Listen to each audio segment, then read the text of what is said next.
Think about that for a minute. Our country rescued Ilhan Omar from the single worst place on earth. We didn't do it to get rich. In fact, it cost us money. We did it because we are kind people.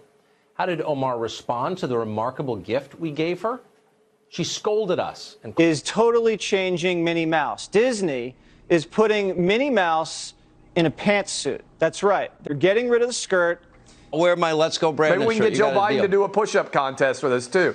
I'll win. But if you want to go for it, we'll do it for charity. And whatever you do, don't go to Baltimore.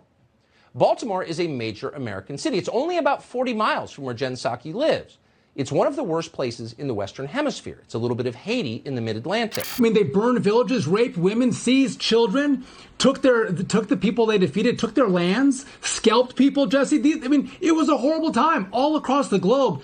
But they want to apply the woke standard that they have today on Christopher Columbus, but nobody else in the world. And I think what they want to do is get American kids, get the American people to actually hate our founding, whether you're hating the founding fathers or our explorers.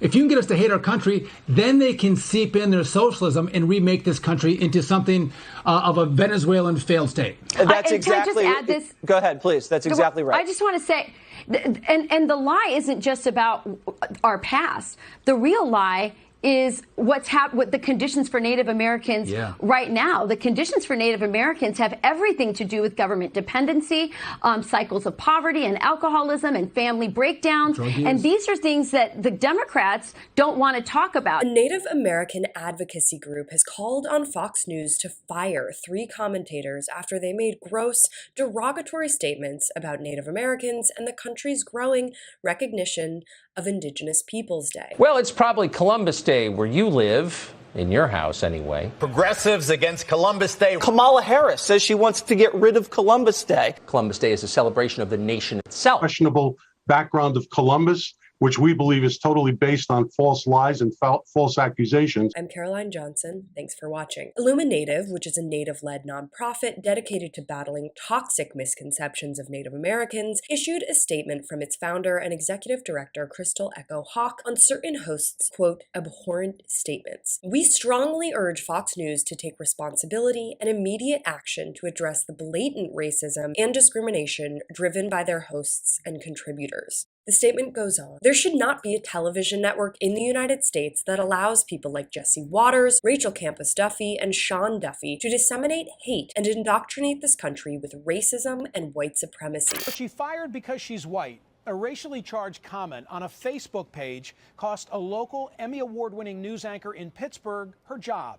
And now the anchor, Wendy Bell, has filed a federal lawsuit saying that she was only fired because she's white. Pro-Trump news network Newsmax had for some time seemingly been leaning away from Trump right-wing conspiracy theories to become a more legitimate conservative network. But after revelations of 2 new hires with quite shady pasts, it looks like you can't teach an old dog new tricks. Newsmax has hired 2 former local news stars who both lost their previous jobs in the wake of scandal, ranging from embezzling millions of dollars to claims that being white caused one to lose her job. Let's get into it. We'll start with Bianca de la Garza. At one time, de la Garza was a fairly popular media figure in the New England area. In 2007, she was a morning anchor and noon host for Boston's ABC affiliate. But after a short while, she branched off and started her own production company that ran a show with her as the star and host. What was unknown then was the fact that this production company was fully funded by embezzled funds. Basically, she became close with the CEO of a shoe company who used that company's money to funnel into De La Garza's company. And the two deny any romantic connection, but in addition to money for her show, the CEO bought her lavish gifts, a Mercedes, and multiple expensive vacations. And what's odd is Newsmax never actually publicly acknowledged that she was being hired. She's not currently under a contract there, which suggests that she's trying out the network in a freelance capacity. They did, however, throw down the MAGA red carpet for the second hire, Wendy Bell. Hey everybody, hello Newsmax. I'm so excited. I'm Wendy Bell. I'm a mom.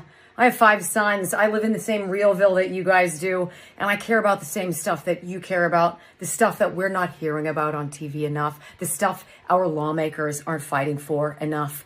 on common sense with Wendy Bell, we will. Wendy Bell has a history of racism so long and consistent that it's almost hard to summarize all of it. She was fired after 20 years at her local station, only to be scooped up hungrily by Newsmax. So she was fired because after there was a deadly mass shooting at a barbecue in Philadelphia, she remarked on air that they didn't need a professional sketch of the killers because they were certainly, quote, young black men. She was fired for this, but in retaliation, sued the company for racial discrimination, saying that she wouldn't have been fired if she were black. If you were black, Miss Bell, you probably also wouldn't have said the horribly racist thing you did on air. You know what? One American News has done a great job, and here's the story, what just happened. The woke executives, I don't know what the hell they're doing. They have so much debt. AT&T is a company that is in serious trouble, and they need AT&T.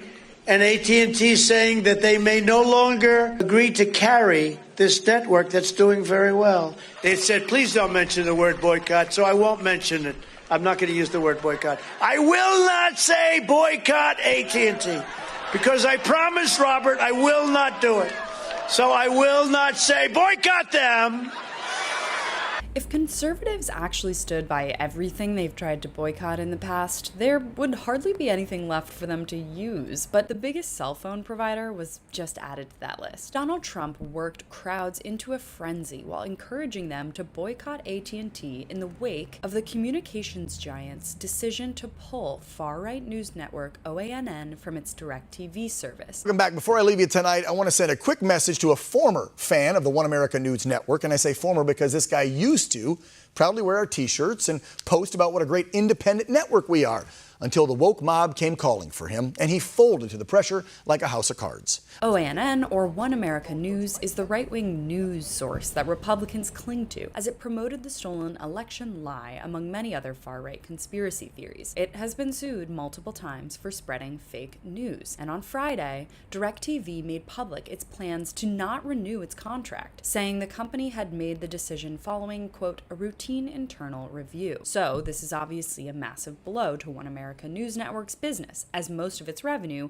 comes from contracts with AT&T. Telecom providers have faced increased pressure from lawmakers to address the misinformation that's spread by TV networks they distribute, and One America, unsurprisingly, has been at the center of many of these conversations. But what do you think? Is it a good thing to censor these news networks? Of course, they can hardly even be considered news, but it does raise questions regarding the monopoly big corporations have over the content we consume in general. I think it's good that DirecTV is taking a stand against misinformation, but let's hope it doesn't set a dangerous precedent going forward. Thanks so much for watching. You can follow me on all platforms at Caro Johnson 917.